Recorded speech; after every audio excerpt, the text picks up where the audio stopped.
Hello, and we'd like to speak about the very important character trait of gratitude today. So let's get straight into it.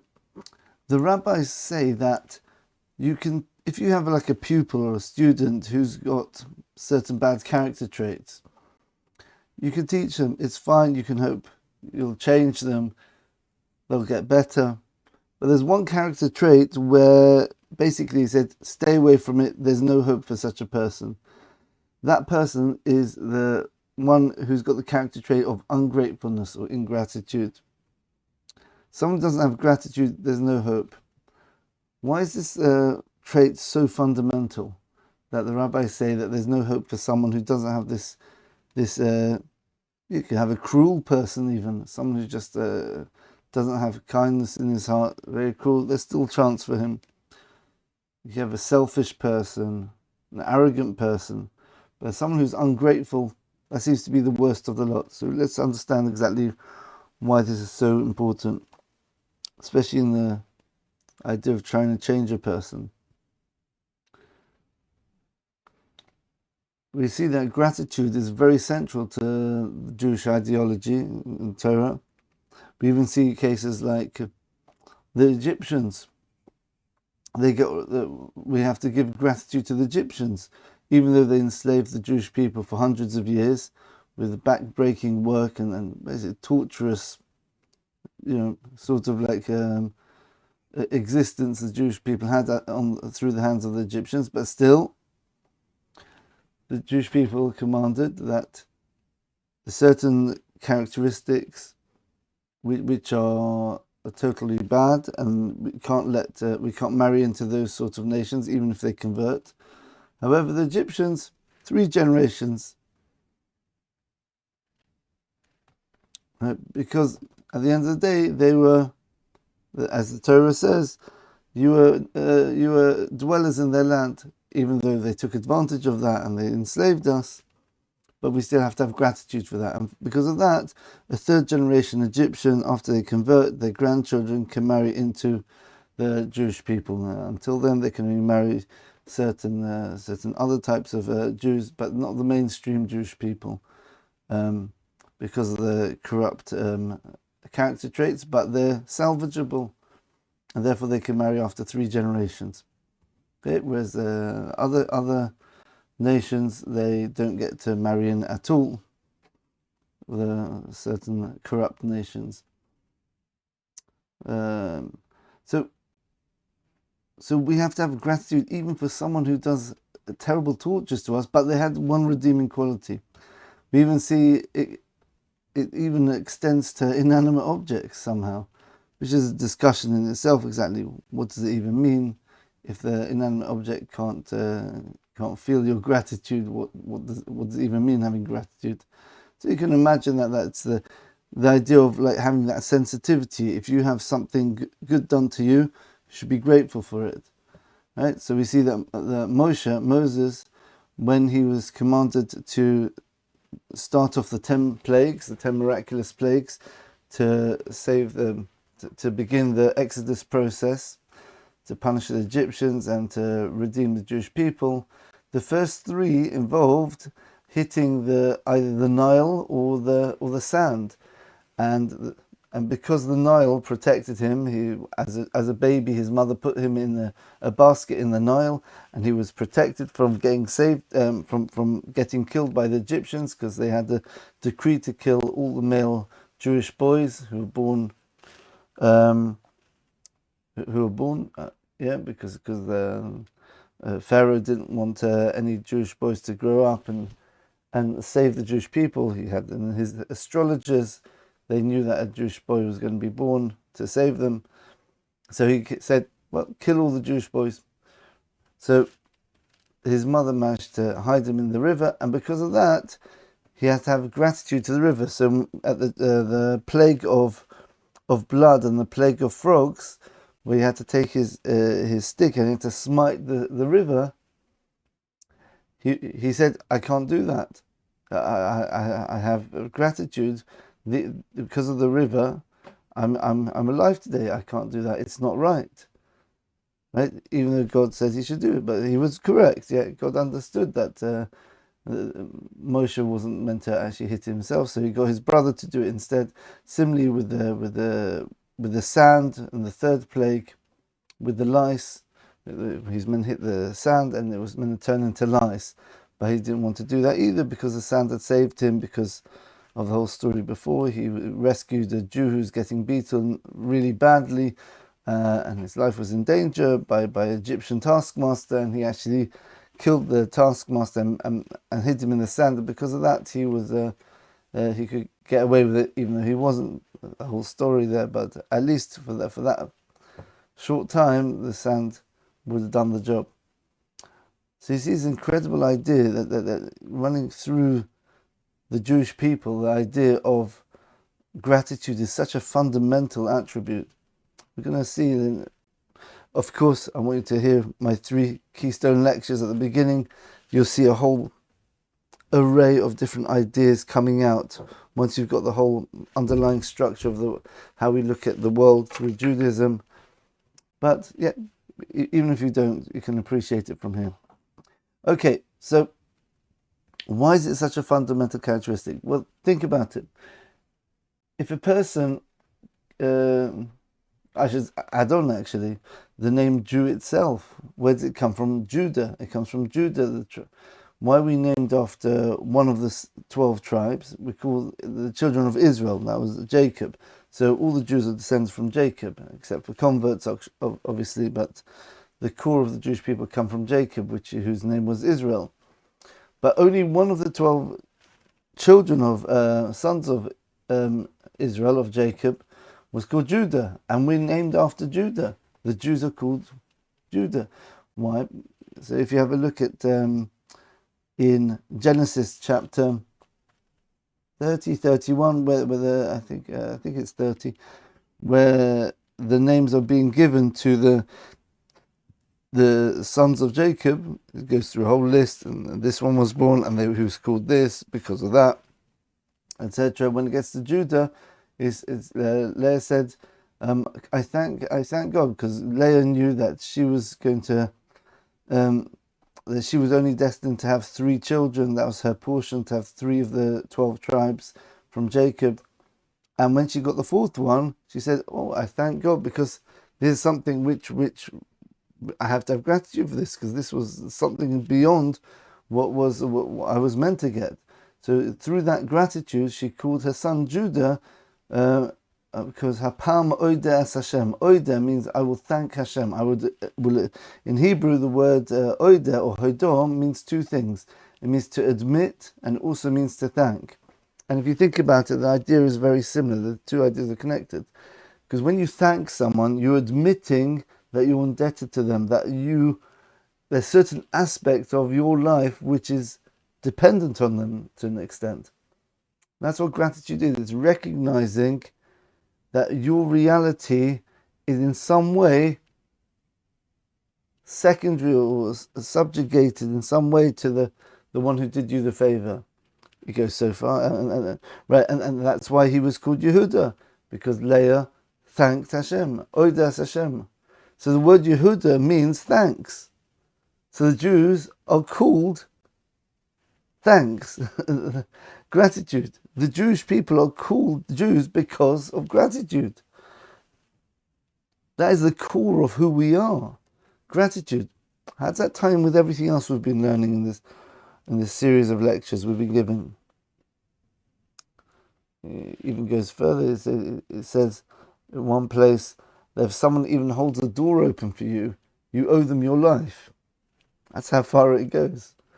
Gratitude is such an important character trait that if it's damaged even slightly, that really damages a person at the core of who he is. What makes a person a human being? Like someone who has the ability to have a relationship with someone else. That is gratitude at the end of the day. If a person constantly thinks everything I deserve, and when you give him something nice, say, well, of course I deserve it. right? You can't do anything with that person. That person is totally, what's the word, narcissistic. Yeah, if a person is a narcissist, he doesn't have gratitude to anyone. Everything belongs to him. You can't change such a person. Yeah, you can't open his mind to seeing a bigger picture, a more nuanced way of relating to other people. He'll never have a relationship with anyone because his only relationship is with himself. Obviously, you can get people who are a bit narcissistic, but we're talking about someone who's theoretically totally narcissistic, like a sociopath, I think they call it. Psychopaths are generally have this character trait. So it's actually wrong to give something to a narcissist is actually a form of evil. That's what it is, because you are just strengthening that negativity within them. If there's no hope for these people to have gratitude, then why are you giving them? Why do we give anyone? Because we want to do good to people. But when you give a narcissist, the more you give, the more you're damaging them. So at least leave them on their very low level of humanity as they are. But you keep giving them more, only trouble can come out from them. We see like people who go into other people's countries, for example, right? And instead of having gratitude, the Jewish people are renowned for this, right? The opposite, right? When we go into a country, we have a lot of gratitude for the nations we live in, and we try doing what we can to strengthen those countries and to be loyal citizens. Gratitude. It's very important. It's who we are. There are other nations where they go into a country and they say, we deserve to be here. You've got to do what we want, right? You give us a nice handouts or whatever. They say, yeah, because we deserve it. You can't do anything with people like that. These people are corrupt to the core. And when you do good to people like that, people who are ungrateful, right? And as normal people would think, well, look, but we're doing such nice things for them. We're accommodating them. We're putting them up in a nice accommodation. They think that a normal person would think, well, actually, this country is being very nice to me. Yeah, okay, maybe I misjudged them. Maybe I'll put in my bit. I want to pay back a bit. There should be a feeling of wanting to reciprocate, even if you don't. Right? But there should be a feeling that at least, okay, fine, right? But instead, people without gratitude, what will they do? They'll take advantage of it. Oh, you gave me this, right? Oh, so why is this person giving me that? Oh, because he thinks that I'm sort of a nebuch, what's the word in English? A very poorly, unfortunate soul. And he's trying to make me better. Fine, I'll take advantage of it. I'll make myself into an even bigger victim. Oh, look at this. Oh, terrible this. Yeah. This 4-star hotel, it's only 4-star. Yeah. And they complain. Oh, you give me a free phone. You give me this. Give me a credit card which I can spend on anything for free and don't have to pay it back. Right? Ungratefulness, if you give to ungrateful people, you're destroying them and you're emboldening them and you're potentially causing more evil in the world, because they're going to get more emboldened, they're going to take more from society, and they're going to cause more trouble. And if they've got nefarious schemes, you're just strengthening them. That's a problem with people who don't have gratitude.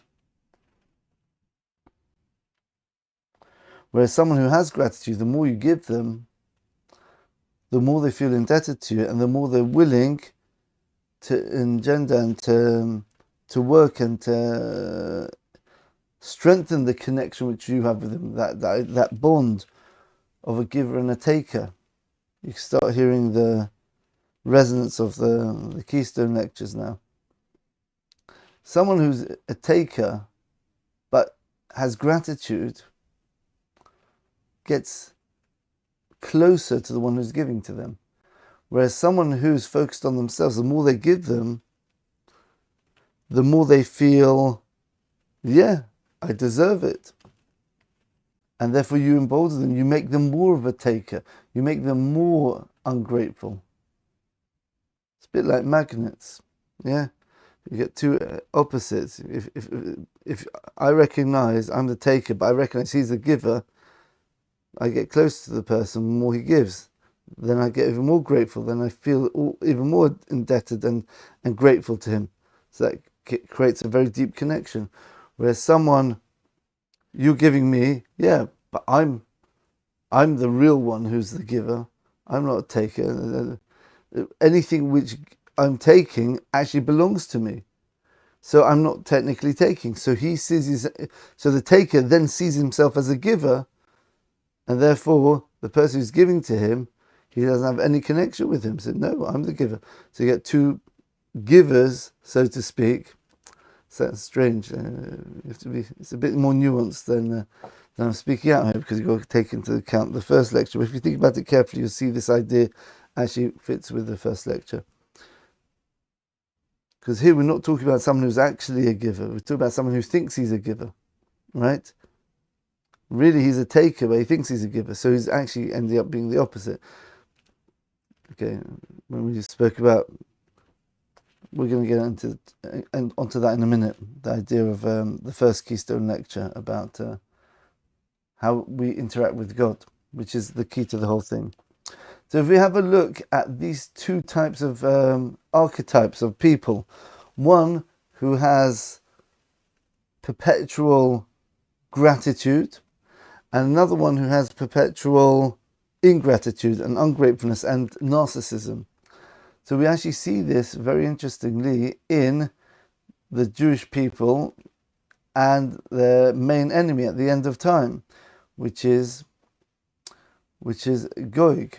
Right, so we know that the final war is meant to be between the Jewish people and the nation called GOG. Interesting. Well, it's actually called Magog. So Ben Adam Simponech al GOG. Put your face towards GOG, the Eretz HaMagog, from the land of Magog. It's interesting that Magog is usually identified as Ukraine. It's an ancient country called Scythia, which I think is modern Ukraine. So who knows? Maybe it's already started. So anyway, let's have a look. If you look at this word here, GOG, it's a very interesting spelling. You've got the word Gimel, Vov, Gimel. So you've got these three letters. I hope you can see that. You see the first letter and the last letter of this word, right?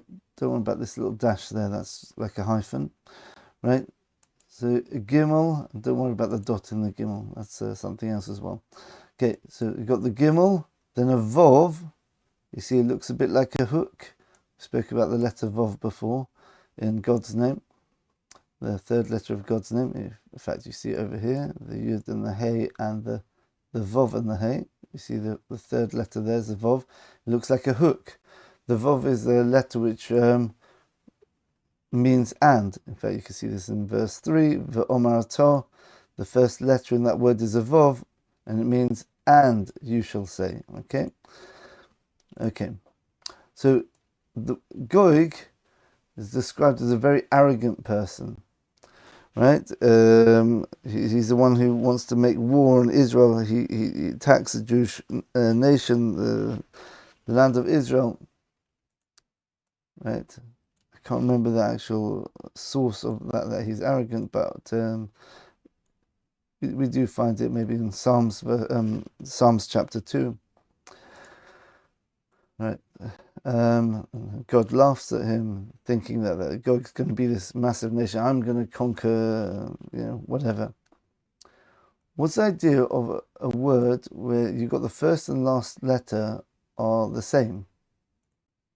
You've got Gimel, then a Vav, then a Gimel. And if you have a look over here, you've got the name David, the King David of the Jewish people. You've got the same idea. You've got a Daled and a Vav and a Daled. Right? You see, you've got the Vav in the middle there. Don't worry about this letter. That just means Le, means two, or four. Yeah. For the conductor, the David. But the name David is Daled Vav Daled. Again, you've got this first letter repeated by the last letter, and it's connected with the Vov in the middle. What's the difference between them? And what's the similar theme? So in Hebrew, the letter Gimel means goimel, it means to give. Whereas Dalet, this letter, which is in DaviD, means it means poverty, the poor person. The Gemara says in Shabbos, Tractate Shabbos, I think, page 104, I think, or 104a, I think. Yeah, it goes through the whole of the Aleph Beis, the Jewish alphabet, and it gives meaning to the actual ABC, right, of the Hebrew alphabet. And when it gets to Gimel Dalet, which is the third and the fourth letter, Goimel Dalet, the one who gives to the poor person. So it's very strange. Well, so he's saying that DaviD is like the poor one, and GoG is the generous one. So if you understand it in context of what we've just said now, you understand very well. GoG is the one who thinks he's the giver. Gimel also starts the word gaiva, which means lofty and also arrogant. I'm the giver. I'm the one in charge. I'm the one who supplies the world with what they need. Yeah, I'm the source of everything. That's what GoG thinks. That's what a narcissist thinks. I don't need anyone. Yeah, it's all me. And when I take from someone, yeah, it's because it was already mine. They're just giving me what essentially was already mine. When we have a root word or a name in Hebrew where the first and the third letters, the first and last letters are the same, it represents the idea of an iterative cycle or reciprocal relationship, something which feeds into itself. So if you think of the word shoresh is let's have a look. Let's see if we can bring up this word here. Shoresh. Here we go.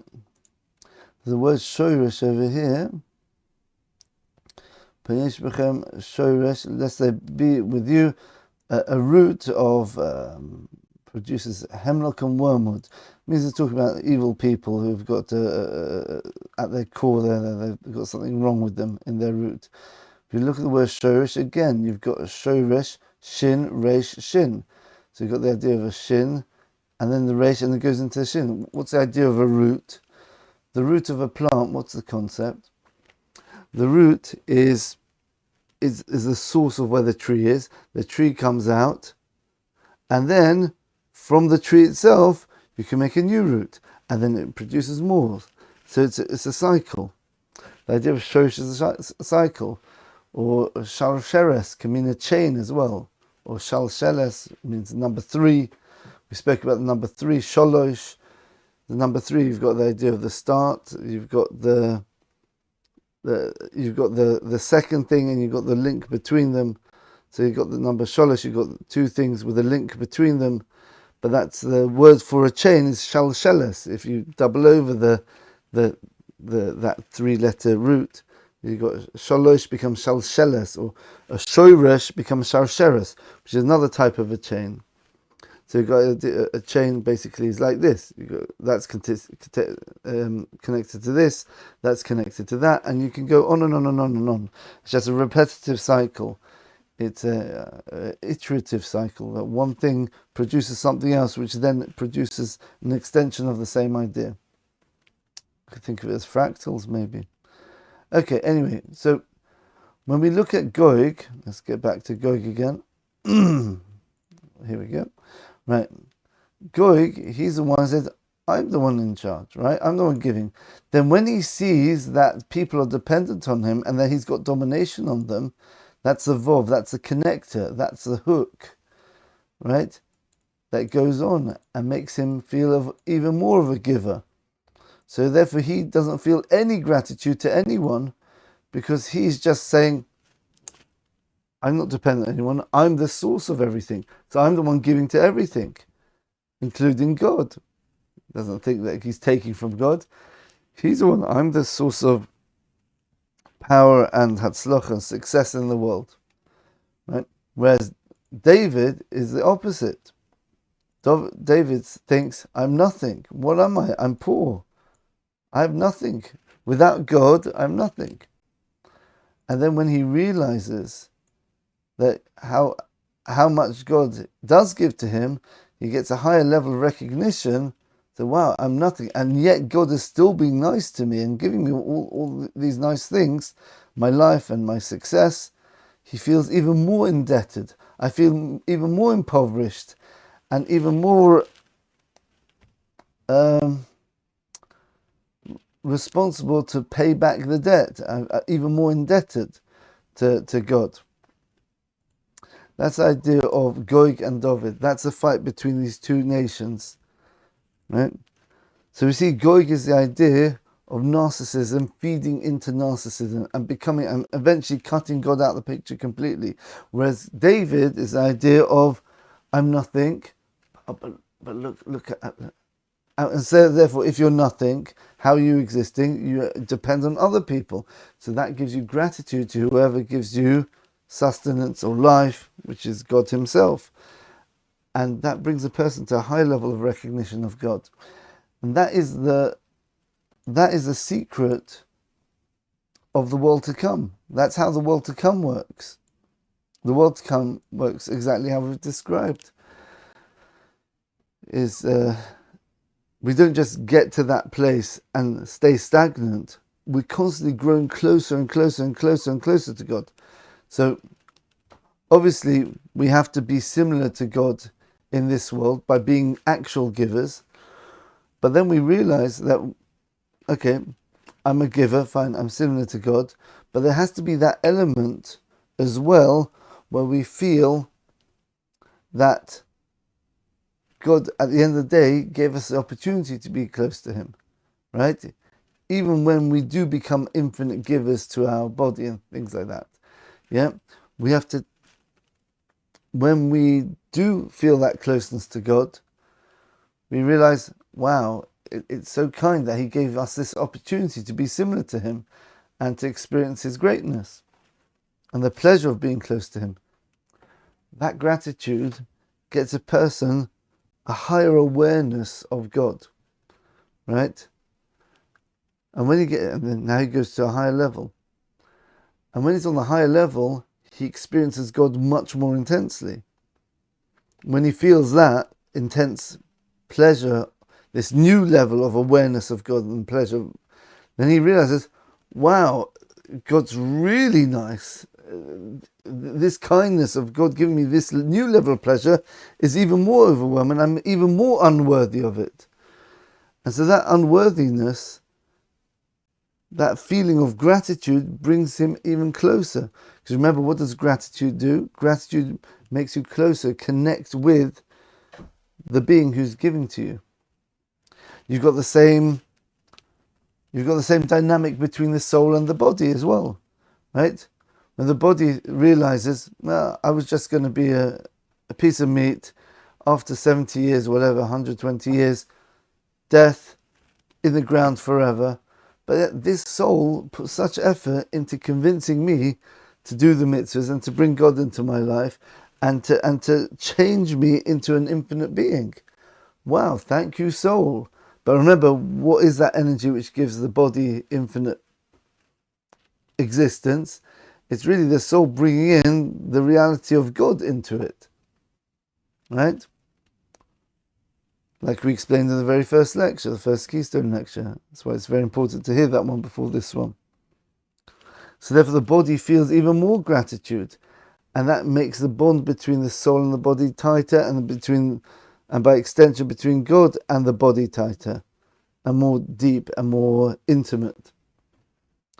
So we're looking at this vicious cycle of feeding in, giving, taking, gratitude, giving, taking, gratitude, getting higher, which means more giving, which means a higher level of taking and of pleasure, which means which then causes for a person who's a good person, who has gratitude, to appreciate it and to thank and to have gratitude, which brings him higher, and it goes on forever. As we said, like a magnet. But eventually magnets hit. With this, we talk about God's infinite. So therefore it goes on and on. We go faster towards God, but we never get there. So you can't imagine what it's like. It's just mind-boggling, the pleasure and the amazing experience that is, right? And we do, and at the end of the day, we're able to do that because at the end of the day we are similar to God, right? So because we are givers in one way, so we do have that similarity to God, but the gratitude helps us make the connection between us as well. Okay, yeah. So you need the idea of giving, but realizing that you're the one receiving as well, right? So in other words, it becomes a relationship which we've been talking about the whole time, especially on the fractal lecture we spoke about. The idea of two opposites attracting, the two opposites becoming one, the dualities, right? The soul and the body, then we've got God with us. This is the missing link which binds them together, right? The body or the soul becomes a tool of bringing God into the body and into the world. So in a way, it's being a giver by bringing the light of God into the body.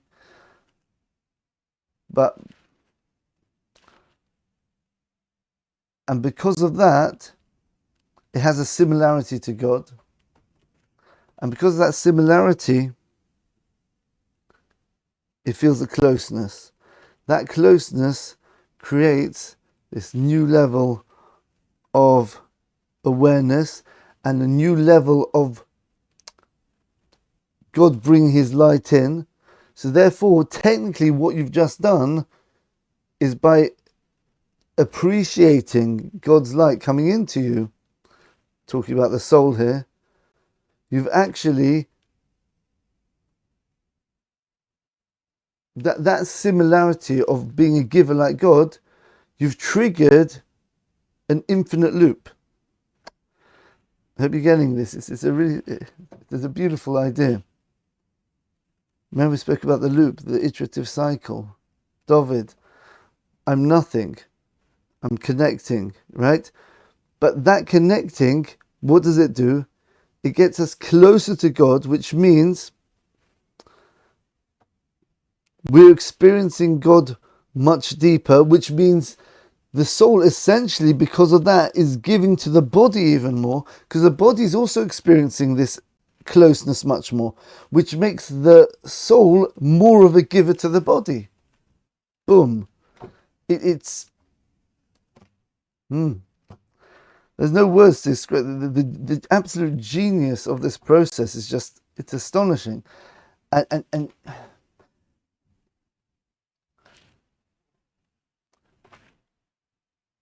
yeah, I hope you really understand this. It's just, I'm literally at the moment speechless, because it's just such a, if you've understood it, there's nothing else to say. You just see the picture. It's beautiful. And you know what the amazing idea is as well, connected with this? It's the idea where, put it like this, people want to feel in this world that they want to exist. They want to feel their own existence, their own importance. God gives them a choice. Are you going to feel your own existence by thinking that you are the source of your existence, like GOG does, right? And how do people do that? By rebelling against God. Yeah? Or do you say that, no, my existence is totally dependent on God, and it's just futile to do anything against God, so therefore I'm going to do everything just to connect with God and do his will. So the short-sighted person said, well, I want to get this feeling of ego right here, right now. So what does he do? So I want to have the pleasure. I'm going to have this physical pleasure now. I'm going to have this philosophical idea now where I cut God out the picture because I'm so clever. I can think of like a way of showing that really man is greater than God. Or all the other types of evil which we spoke about in the lecture about what evil is, what the roots of evil are. Right? But when it comes to women, yeah, women naturally have this character trait of gratitude much more than men. Right? They're generally much more willing to join up and to connect with someone and not be that egotistical being which a man naturally is. However, women also have temptations to feel their own ego. How do they do that? By being promiscuous, being immodest, trying to attract men's attention to them in a way which is not constructive, which is wrong. Right? I'm not talking about in the setting of a marriage. I'm talking about other men who really should be focusing on their own spouses, and women attract them. Why do women do that?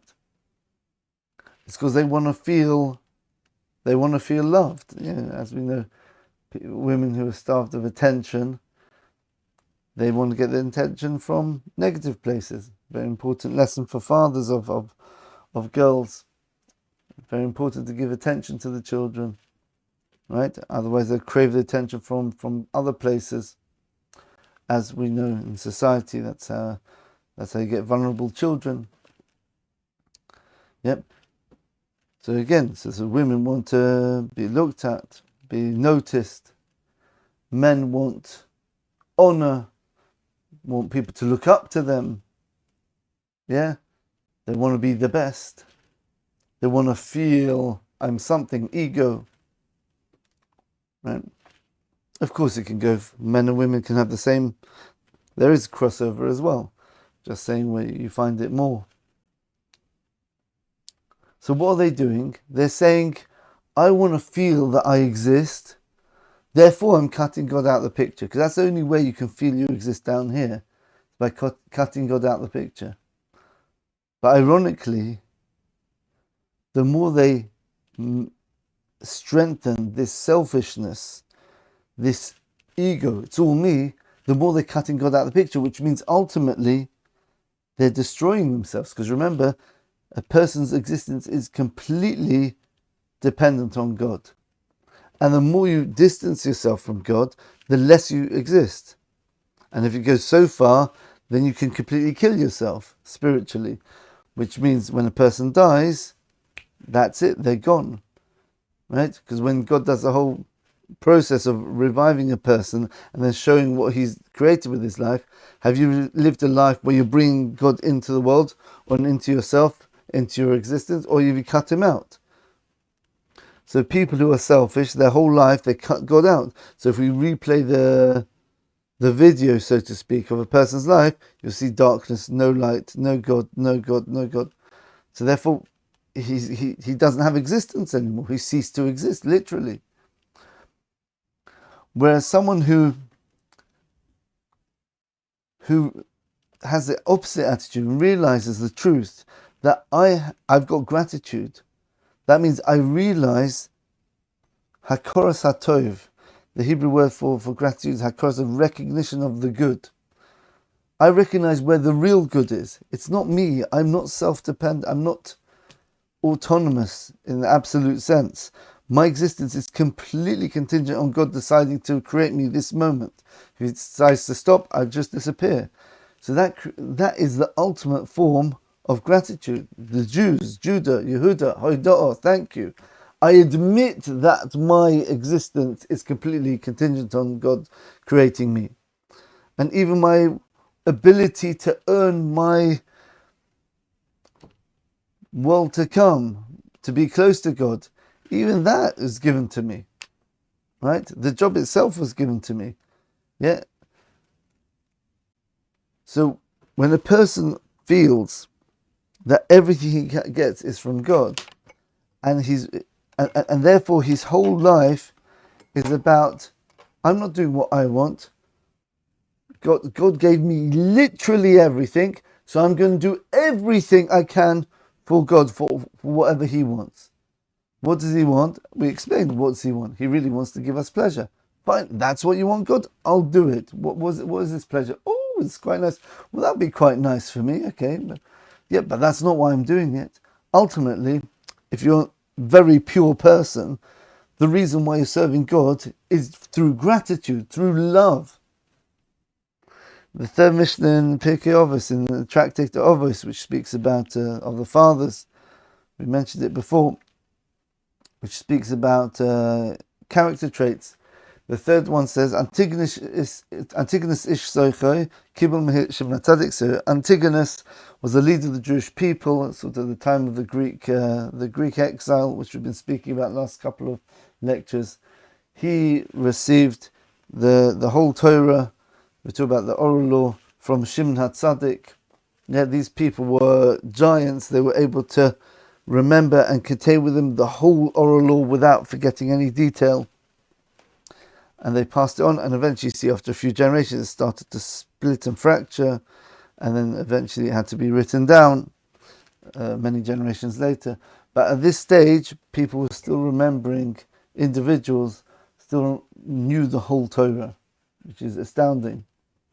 This is just after the time period of the prophets. So we're talking about people who, just after the generation when people were literally talking with God. Right, so Antigonus, he said, do not be like servants who serve their masters on condition to get a reward. Rather, you should be like servants who serve the master in order, not in order to get a reward. So what's the idea here? Obviously, we know there's a reward for our action. The question is, why are you serving? Are you serving because you want to get that reward? You're interested in yourself? Or are you interested in serving God through love? Yeah, I serve you because I love you so much, God. I realize everything you've given me. You didn't have to create. You could have created 8 billion people minus one. That's me. And you decide, well, I want to create Adam Herskin as well. Really, why? Because I want to have a relationship with this specific person who didn't even exist before I created him. And then God creates me. I'm thinking, okay, wow. And this applies to every human being. If they're alive, God chose to create you. He could have missed you out. If he created you, it's because he wants a relationship with you. That's enough to blow anyone's mind. Now, if you're not a narcissist, this should make you like King David. Wow, God, I literally recognize my intrinsic existence is nothing. It's only because you chose to create me. And you've given me such a wonderful life. Or maybe some people's lives are hard. Everyone's got difficulties in their life. But you've given me this opportunity to connect with you and become an infinite being. What does that even mean? I was literally nothing beforehand. You created me, and now, wow. And if you have a look through the book of Psalms, the biggest book in all of the Tanakh, 150 chapters, this is what King David keeps saying. God, I'm nothing. You recognized me in my mother's womb, and you created me, you formed me. I think it's Psalms 138 to 139. You got the whole thing there, just thanking God. Psalms, the one we saw over here, what was it? Psalms chapter 18. David thanking God. David's constantly thanking. Right? Remember what we said about prayer. The prayer is the idea of total nullification, subjugation to God. Right? King David says, Va'ani tefillah. I can't remember exactly which chapter that is. Va'ani tefillah. It doesn't say I pray. He says I am a prayer. I am a piece. That's who I am. I am total nullification to God. I am the living, breathing, physical, human manifestation of the concept of prayer. I don't just pray, I am prayer. Yeah? Because that's what David is all about. God, you're everything, I'm nothing, so therefore I do everything for you. What do you want me to do? I don't care if I'm going to get reward afterwards. That's not why I'm doing it. I'm doing it because I love you. Because that immense recognition of the good. That's the Hebrew word for gratitude. It's hakora satov, recognition of the good. I recognize the good, and therefore because I recognize it, I admit it. Hodor means thanks and admission. I admit it, and therefore I thank and I connect.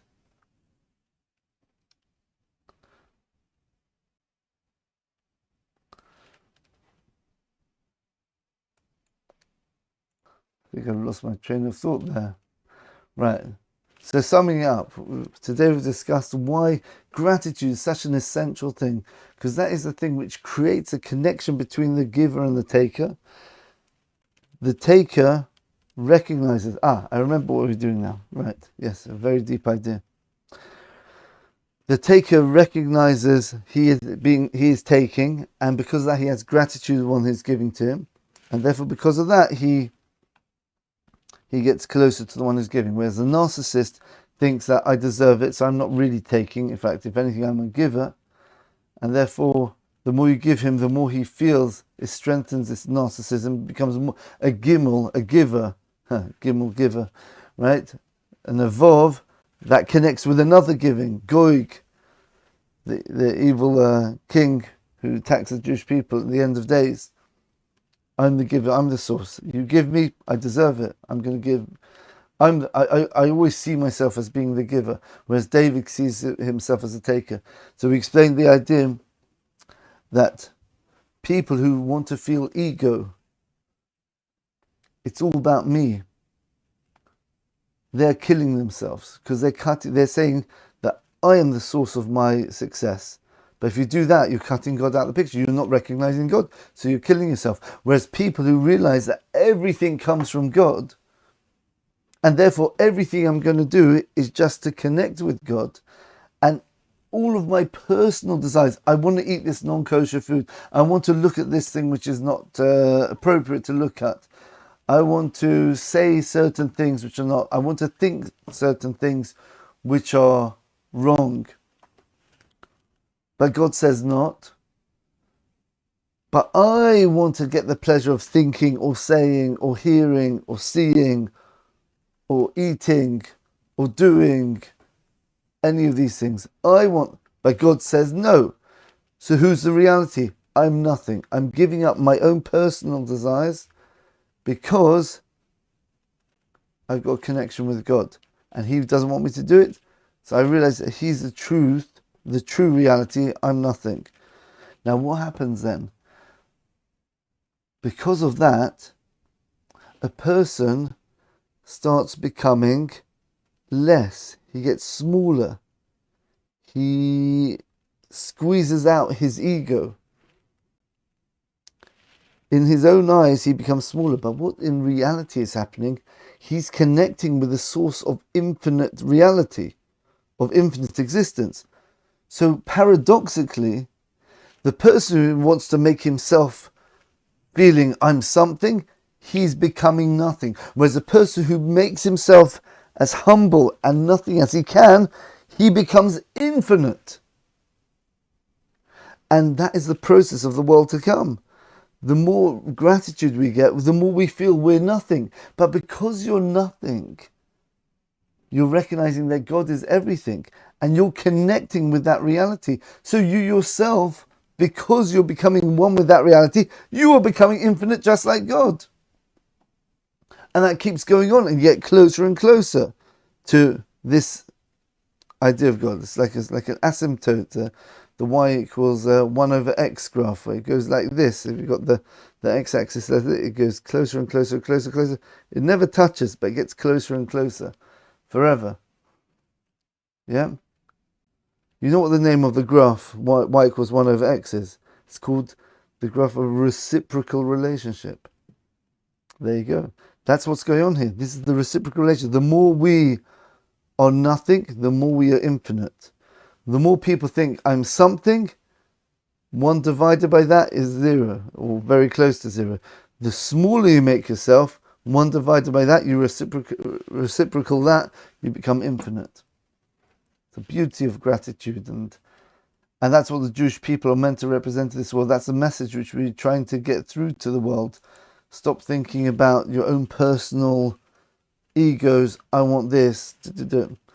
Of course, we've got to use our own autonomous free will to choose, but our choice should be reality, and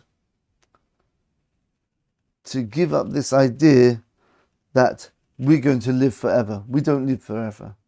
Yeah? I'm sure you get some very rich people who feel this immense power. They're totally narcissistic. They've gone off the deep end when it comes to it, and they'll make sure they have doctors, I imagine, they get regular checkups every few days where the doctors make sure anything in their bodies starting to not work properly, they'll make sure they fix it quickly. They'll have all the best dietitians and people do exercise, and they have security to make sure that their facade of a person who's going to live forever, that illusion keeps going. Whereas in reality, it's only the simple man, the simple humble man like King David, like the Jewish people, and hopefully other people who copy this idea of humility and gratitude, will ultimately flip it on its head, and through the humility, through us realizing what reality really is, that there's no power except God, then we ourselves become that infinite being which all these people are trying to cheat and do in this world. But we realize, no, that's not the way to do it. The way to do it is connect with God, nullify yourself, love God, have gratitude, and do everything because you love God. Make the connection. Don't do it because I want the reward. Do it because I want to make, so to speak, I want to make God happy. Because I love him so much, so I want to fulfill his will the best way I can. It's an amazing idea. Let's just finish off with a beautiful pasuk, a verse in the Psalms. Let's find it. So much for a quick lecture. I guess this is too fundamental to make it quick. All right, fine. Let's have a look here. Right. So we've got a very famous chapter, especially for Jewish people. We say this one 3 times a day. This is the archetype of the thing which every Jew knows by heart.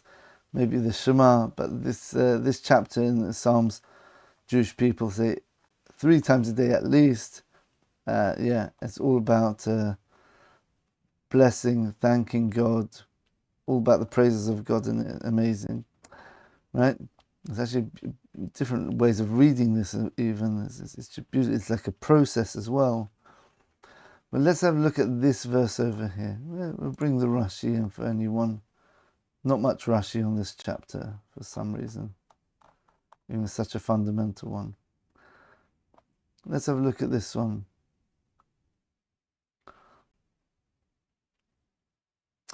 Right. So and the strength of the awesomeness of your awesomeness, they will say, and your greatness asaprena, I will speak over. Now, the idea is that ve'ezuz, oiz means the strength of God, and noirosecha, that means his awesome actions. That means God brings a hurricane or a flood or something like that.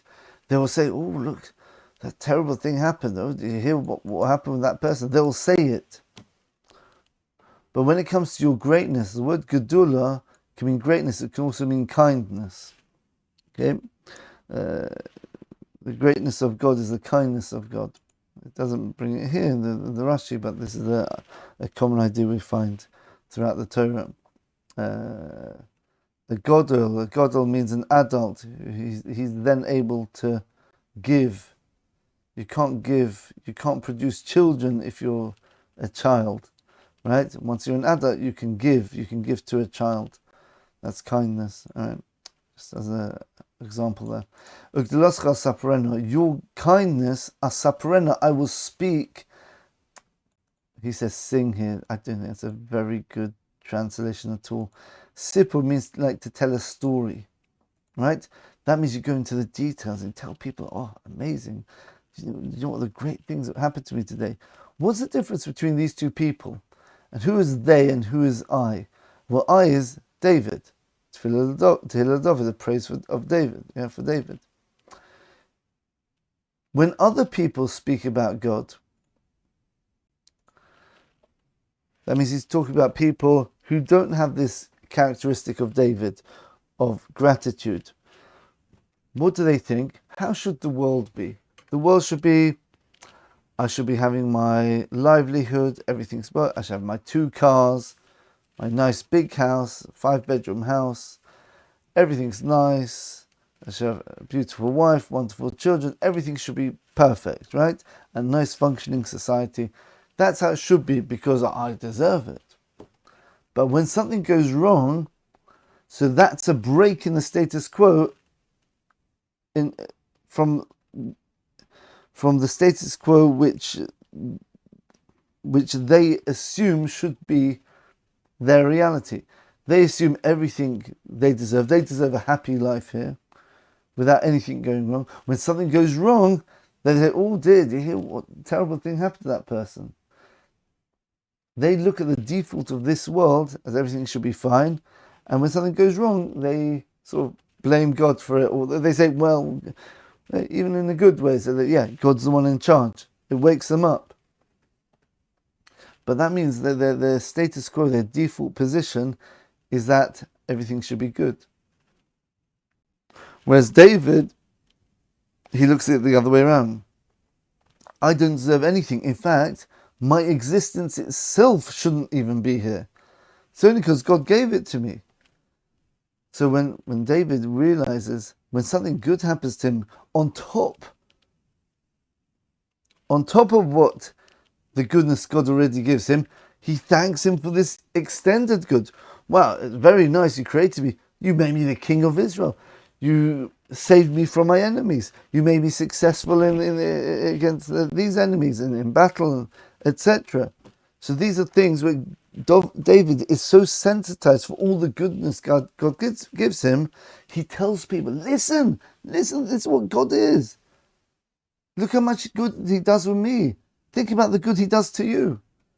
Ugdulosa, your greatness, I will speak. Other people, when things go wrong, that's when they'll start speaking. Because otherwise, when things are good, yeah, that's how it should be. With me, it's the other way around. I shouldn't have anything. Whenever something is good, I'll start speaking about it. I'll tell everyone. And you know who David was descended from? He was descended from Leah. Leah's the one who coined the name Yehuda. Thanks. She was the first, but the Gemara says, the Talmud says in Brochus, I think 7b, 6b or 7b, I think it's 7b. The first person who ever thanked God was Leah when she had her baby Yehuda, Judah. And who's David descended from? King David is descended from Judah. There you go. The archetype of the Jew is Judah thanking King David, the Messiah, the Mashiach is Mashiach ben David, because he's the one who ushers in this universal knowledge of God. That's what the Messiah is meant to do. He's meant to show everyone in the world, look at everyone in the world, look, God's giving you everything. Have gratitude. And he's the one who defeats the egotistic, narcissistic GOG. The battle between GOG and the Jews is a battle between narcissism and gratitude. That's what it is essentially. King David, the Jews,